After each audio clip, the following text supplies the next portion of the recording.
উদযাপন উপলক্ষে আয়োজিত আজকের এই আলোচনা সভায় সবাইকে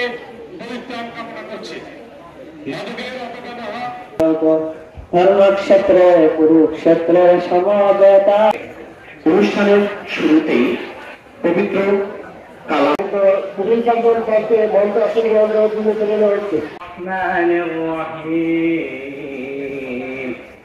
ভগবতো অরহতো সাম্মা সম্বুদ্ধস্সা নামো। মাদকদ্রব্য অধিদপ্তর 2023 সালে এ পর্যায়ে সঞ্চালনা করার জন্য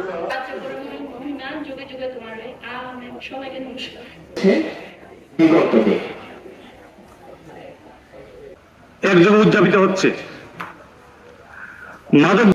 মাদকদ্রব্যের অভিশাপ থেকে মুক্ত করে সভ্যতার হচ্ছে। আমি ব্যক্তিগতভাবে মাদক সেবন করি না। এই মাদক সেবন না করার কারণে রিলেটেড যে অপরাধগুলো আছে আমরা জানি সেটা একটা অর্গানাইজড ক্রাইম, কারণ মাদকের সাথে মাদকদ্রব্য থেকে দূরে রাখার জন্য এই জন্য সরকার কিন্তু বিভিন্ন পর্যায়ে তাহলে স্মার্ট সিটিজেন গঠন আমাদের কাছে কোনো বাধাই